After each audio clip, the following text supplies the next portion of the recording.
Welcome to today's webinar, AI-driven growth use cases for recurring revenue businesses.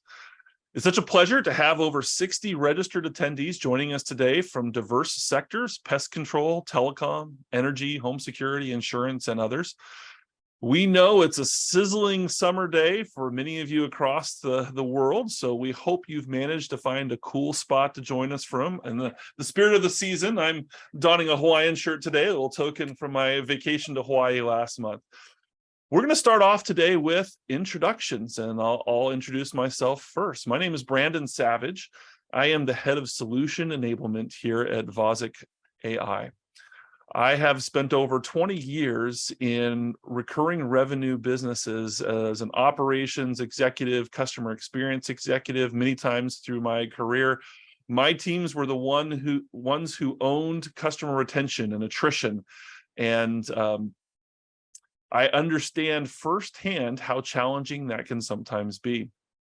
It was while I was in one of these roles that I got introduced to our next panelist, and I'll have him introduce himself.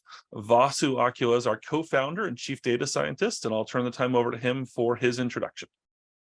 Awesome. Thank you, Brandon. Hello, everyone. Thank you for joining us today. My name is Vasu Akula, and I lead our data science team. So if Brandon brings all the experience before joining as the customer side of it, I'm almost, me and my team are the implementation side of it. We do bring practical experience to our customers in implementing some of the challenges that Brandon mentioned, and many of the ideas we're going to be discussing today. So definitely super excited about the topic today, because the use cases we'll be discussing are well-defined opportunities for many recurring revenue industries. So it's going to be a practical one. Looking forward to it. Doug? Yes, hello, everyone. My name is Doug Shapiro. I'm the Chief Sales Officer here at Vosic. Vasu and I have been working together for about 15 years. Our relationship started out at NICE Systems call center solution provider, and I've represented enterprise software companies over the last 30 plus years. And one of the big gaps that these companies had is really understanding customer churn and the drivers behind that and the journey that drives customer churn and retention. And I'm excited to share with you our vision, our success, and the offer to help your organization more effectively retain your customers.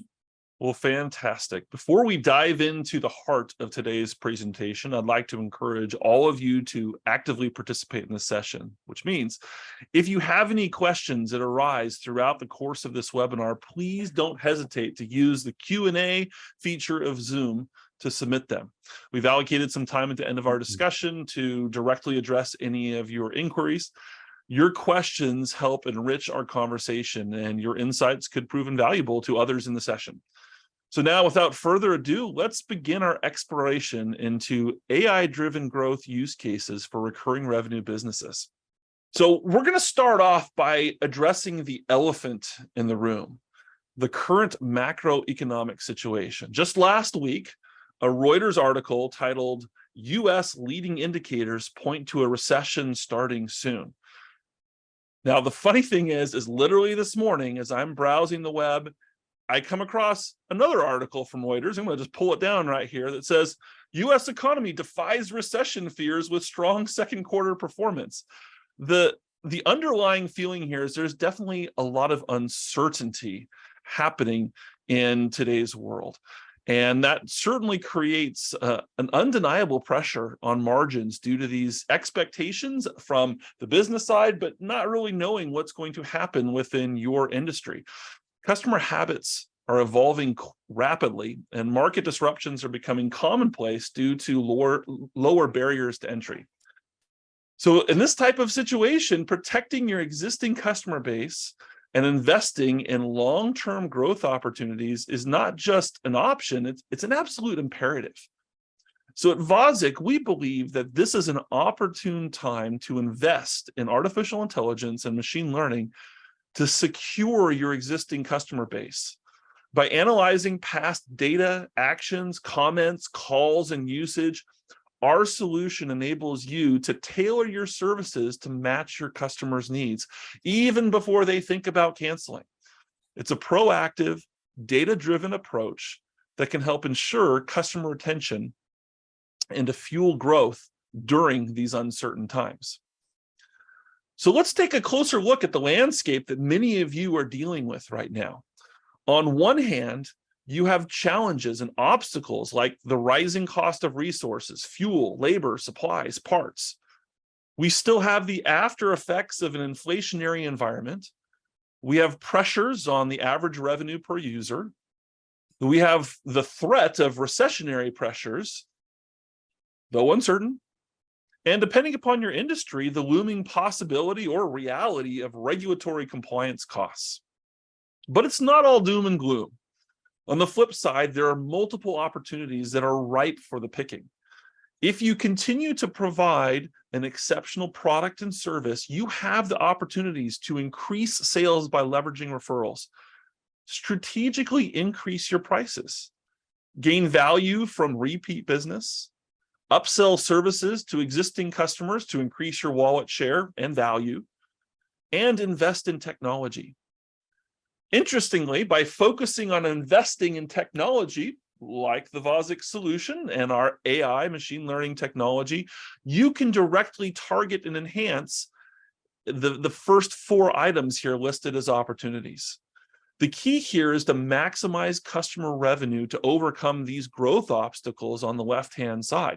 We understand that these are challenging times. However, we're confident that with the right use of technology, you can pivot these challenges into growth opportunities. So let me walk you through some pretty compelling data. We often say that data is the new gold, and this is particularly true when it comes to driving business growth. A survey by McKinsey underlines this fact. It reveals just how much customer analytics can improve profits and growth. Companies leading the way in using analytics, and we're going to focus first on customer retention analytics, are seeing a 6.5 times improvement over those that laggard in adopting analytics. Leaders in customer loyalty analytics are enjoying a 9 times improvement. The numbers speak for themselves. Harnessing analytics in the right way can truly unlock breakthrough growth. You see similar results as customers focus on customer satisfaction analytics, harnessing analytics to increase upsells to existing customers, and leveraging analytics to be strategic with customer profitability. Think dynamic pricing. The success of customer analytics all boils down to one key differentiator. And to delve deeper into this differentiator, I'm now going to hand over to Vasu. He's our co-founder, our chief data scientist, the smartest man in the room, and also the humblest. So Vasu, over to you to tell us more about how Vosic can help companies unlock growth from their existing customers. Yes. Okay, awesome. Thank you, Brandon, for the background. I love the news article from last week and this week, and those of us watching news and CNBC, this is just all over. We're seeing this in our personal life. When we went to vacation a couple of weeks ago, what would have been probably half of the cost, almost like double now, right? With basic things that I could clearly see the difference. And we're seeing this in our personal life, and we are absolutely talking with many CFOs and chief operating officers, and we are definitely seeing this. So I'm loving the McKinsey study, which is talking about how you can fuel growth, without spending a lot of acquisition money, making sure that you keep the customers longer, making sure you focus on referrals and many other use cases that Brandon highlighted. So what I'm going to be talking about is now practically, how should we think about implementing these things? And also I want to leave the audience with ideas about if we implement any of these use cases, what business benefit can we expect, right? So we'll try to kind of touch on these topics as we talk through these things.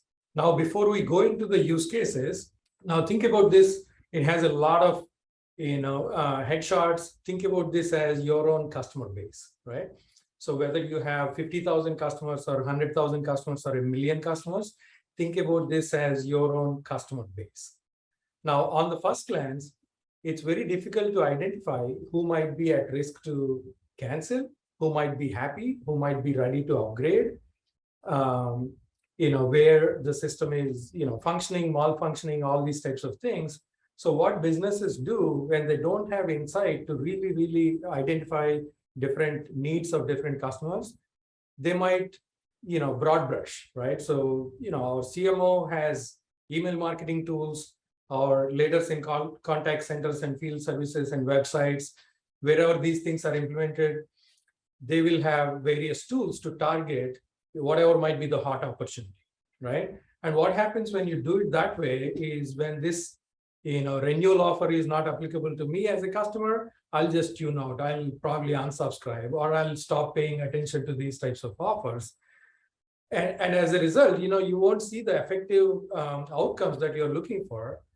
And how we recommend thinking about this, and we're going to be talking about, what are the possibilities if you kind of use the advanced technology like what McKinsey is recommending, and implement a core idea driven by AI.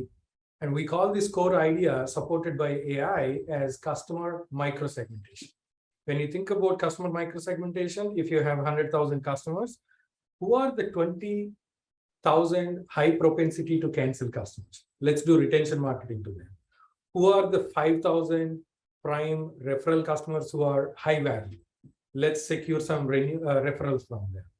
Who are the 15,000 customers who are sitting on old systems but super happy to pay? Let's look for upgrading them, right? This is the idea called microsegmentation, and it is heavily supported by advanced analytics using artificial intelligence and machine learning that everyone is talking about these days, right?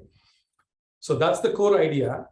And let's fast forward a little bit and say we have implemented microsegmentation, we have integrated all our internal data, we have integrated all our external data, we have taken advantage of streaming data, unstructured data, leave all of that to the data geeks and look at how life would look like once we implement all these technologies, right? So we're going to be talking about the first use case, which is, according to McKinsey, this is increasing repeat business. I'm not necessarily talking about in the same order, the McKinsey study, but I'm going to be talking in the order of the value for the business, right? So the first one is, of course, for any recurring revenue customer, if we can keep the customer, instead of 3 years average lifetime, if we make it 5 years average lifetime, instead of 7 years average lifetime, if you can make it 10 years average lifetime, you don't have to pay for acquisition cost one more, and the customer knows, how to work with you. In fact, the operational cost, the longer you keep the customer, also goes down. So a lot of benefits in keeping the customer longer. And AI can score and precisely identify who are the high potential to cancel customers. And a use case could look like the screen that is shown on the slide right now.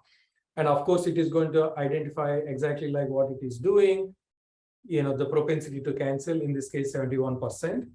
But it can also start giving reasons for why this is high risk, right? And this is one of the differences we bring with our operational experience in not just implementing predictive models, but also make it like very, very operational for your contact center agents, for your marketing managers, for your field reps, even when you show these things on the website. So we call them health indicators. They precisely explain why the customer is at risk, right? So in this case, the customer is end of contract. They're on auto pay, but they were acquired through a door-to-door, which might be inferior to some other way of acquiring that customer, right? So these are the health indicators. And my favorite portion in this entire thing is show the recommended offers. That means like take the prediction into prescription, not just say that there is a problem, but giving recommendations on how to fix the problem, right? This is what makes the operations very, very helpful, including think about how to pre-calculate the value of the offer, which will make your CFO super happy in securing the funding and making sure that you do the necessary investments, which at the end of the day is very important to scale this operation beyond, oh yeah, I have a model, I can do some predictions and so on and so forth, right?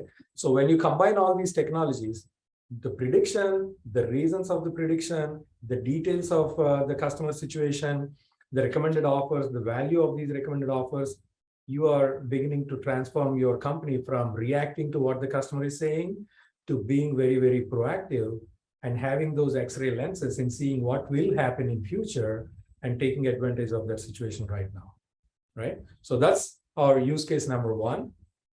So let's switch to use case number two. Oh yeah, we did talk about the value of, when implementing these things, what should we expect? We have implemented these types of technologies for many of our customers. On an average, some companies realize 15% reduction in cancels, some might realize 7 to 8% in reducing customer churn.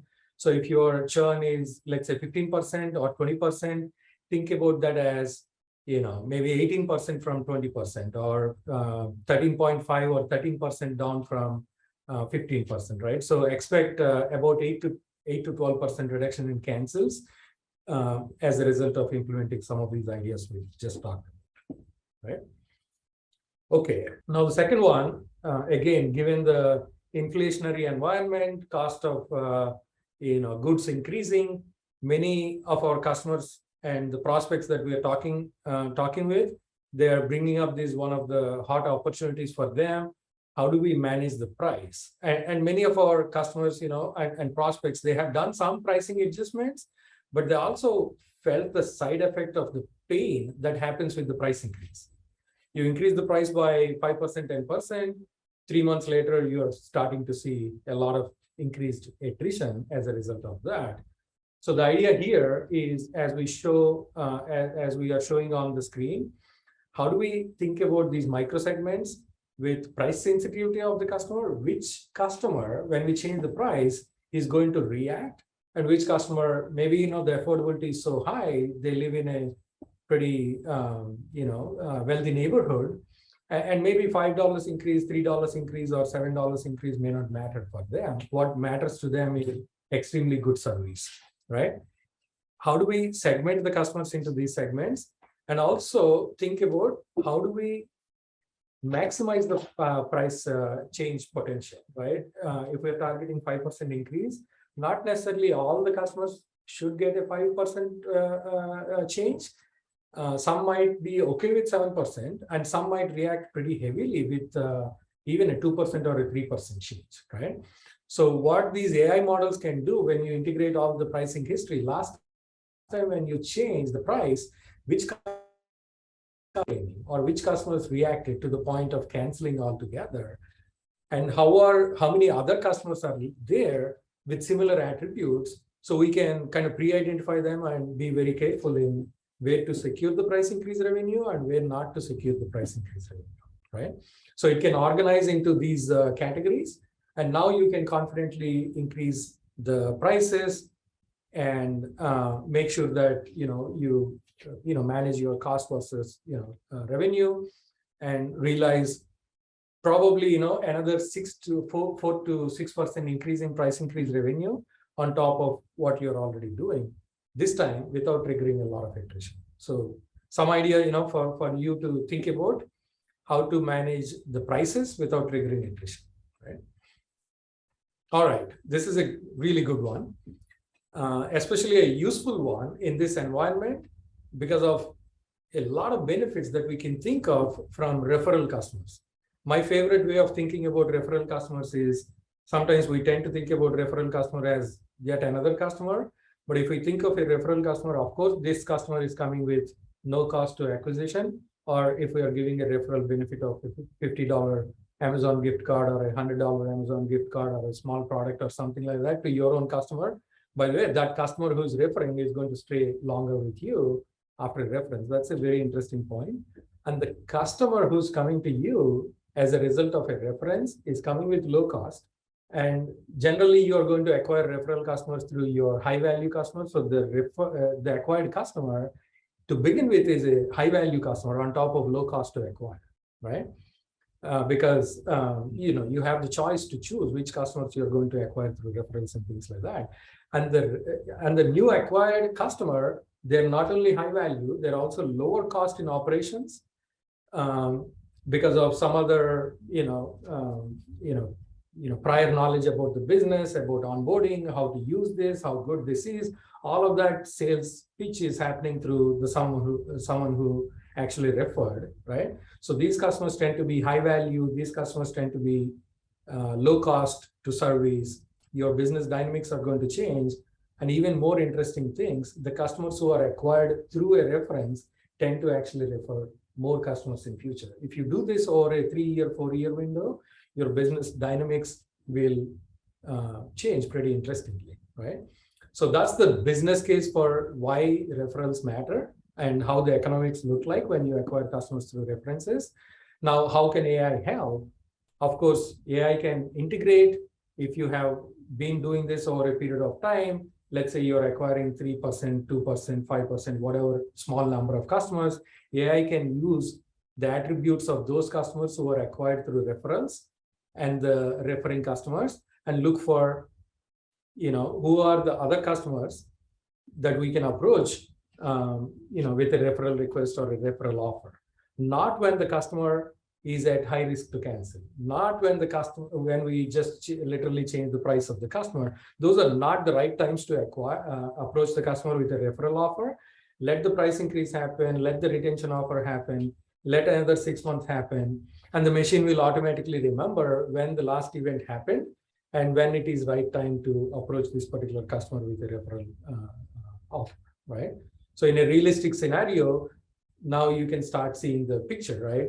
We are targeting certain customers with retention offers, certain customers with price increase offers, certain other customers with a referral offer, and the machine continues to score different customers and prioritize different use cases at different times, right? So very, very useful scenario for recurring revenue businesses. And the next one we're going to be talking about is now how about upsells, right?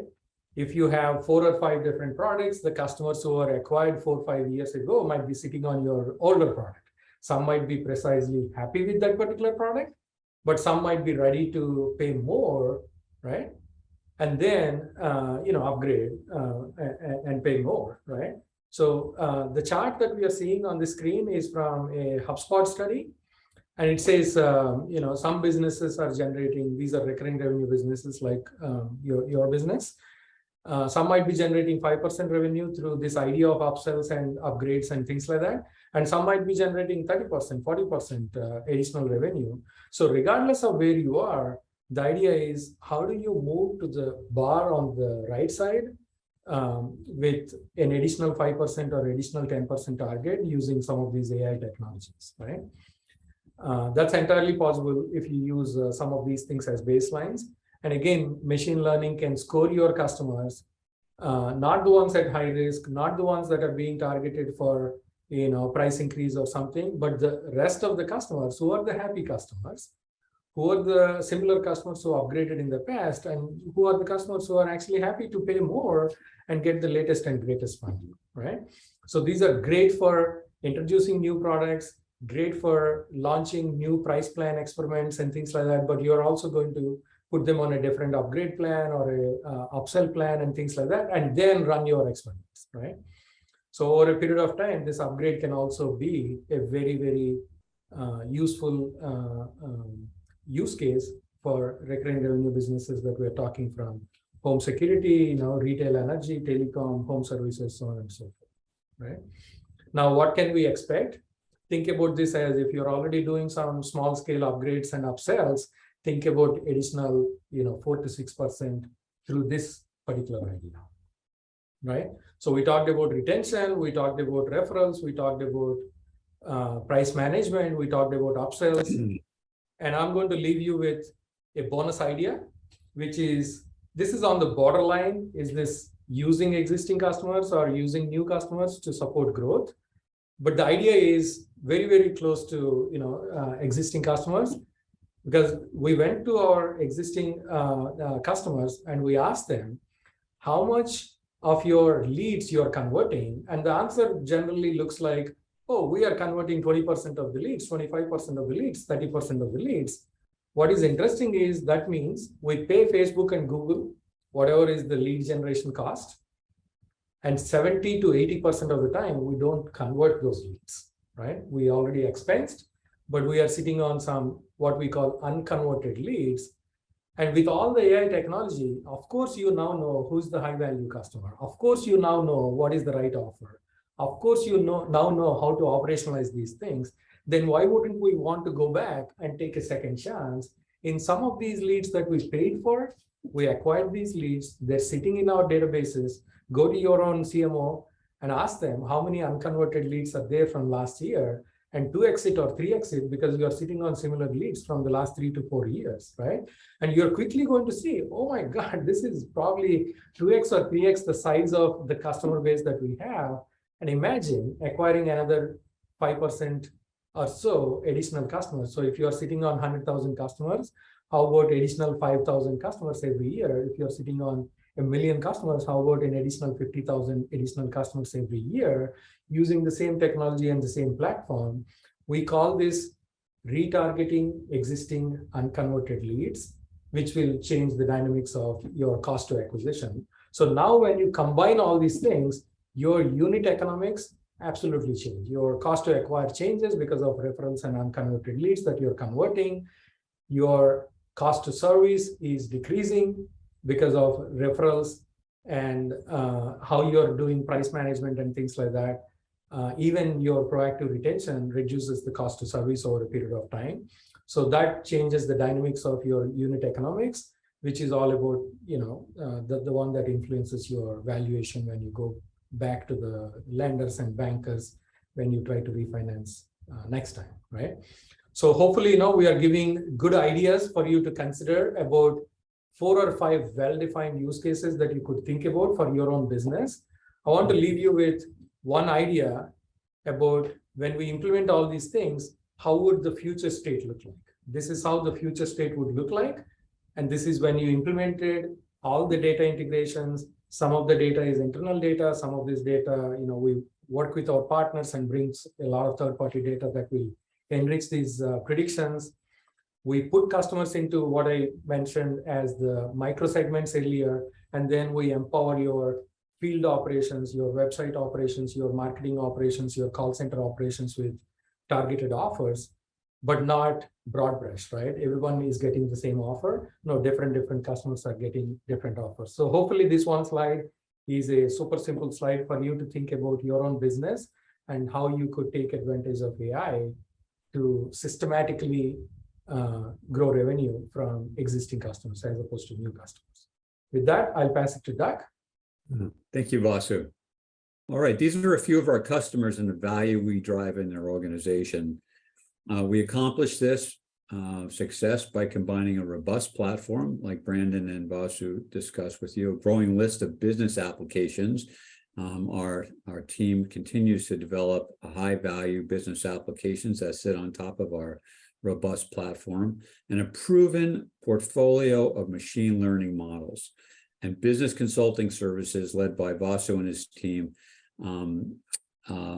that drive high value insight to your organization and drive results like you're seeing here.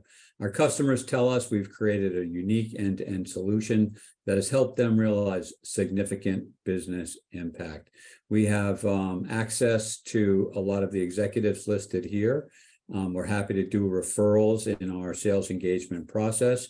We do have some online testimonials from a few of these executives that we're happy to share with you in some of our follow-ups. And I'll take that to the next slide. So as we wrap up the webinar, I'd like to thank you for your time and interest. And we have three exciting offers to share with you today. Please go ahead and download the ebook for some transformational insights based on our 15 years of experience of doing this and based on our conversation today. We encourage you to invite us into what we call a maturity assessment. And that maturity assessment will provide you with insight to your current customer retention programs, your supporting processes, your technology, and as Vasu showed on a few of the slides, are areas for improvement based upon where you're at in your maturity model of churn management. And finally, for all the attendees on this webinar, and this is exciting, we're offering a 50% discount for the first year on our AI software and services to help you retain, guess what? Your most valuable asset, your customers. So on behalf of Vasu and Brandon and myself, we want to thank you for your time today. We'll be doing some follow-up with all of you, and we appreciate your time and interest today, and have a great weekend. Thank you. Thank you, Doug. So yes, you should expect to hear from Catherine here in the next few days. We'll follow up to see your interest in continuing the discussion. We're a little bit over time, but I think we can try to take one or two of the questions that we've got here in Q&A. I think the one that we probably tackle first is, can you elaborate on the concept of micro-segmentation? What data do we need to successfully implement this? Vasu, do you want to elaborate on that? That's a good one. So thank you for latching on to the main idea from this webinar, right? Which is micro-segmentation powered by Foresight, which is essentially artificial intelligence, right? So when we think about micro-segmentation, of course, it all depends on the use cases that we are talking about. But the main data sources are the data sources that you already have. Think about your payment data, right? How they're paid, right? Think about your service, right? If you have 4 or 5 different products, which products they purchased, when they purchased, and all these things. So the product information, the demographic information. If you are a business that has a contract, contract is another useful way to segment customers. So we will inspect your data sources like payments and contracts and products and purchases and the value you are getting from customers. And we will come up with the right micro segmentation strategy based on the life cycle of the customer. Of course, we don't want to approach a customer within 3 months with a renewal offer. It doesn't make sense, right? So these micro segments are going to be designed and implemented based on the life cycle stages and bunch of attributes, along the lines of payments and contracts and products and geography and things like that. Excellent. Okay, 2 more questions, and I think we can get through both of these. The next one is, what's the implementation process like, and how easy is it to integrate the AI technology with our existing systems? I'll kind of start with that, and then Vasu or Doug, if any of you want to follow up. We have a playbook basically of how we implement this, and we've been able to go into companies with a lot of customers and a lot of data, and within 100 days we can do this implementation process where at the end of those 100 days your frontline agents are using our tool and your data has been incorporated into that tool. That 100-day process is surprisingly light on your resources. We really come in and we shoulder the load. Certainly, we're going to have some discussions with your, business intelligence or report writing teams just to understand what the data is, and they're just going to export it. They don't have to map it to certain fields or anything. Just data dump it to us. We'll ask to make sure we understand what that data is, and we do a couple iterations, train our models, then we're to the point where we can see what the micro segmentation is telling us. We understand what offers you already are offering to your customers, and then start incorporating that into our offer optimization engine. Meet with your frontline supervisors and do a train the trainer approach of how to use the software.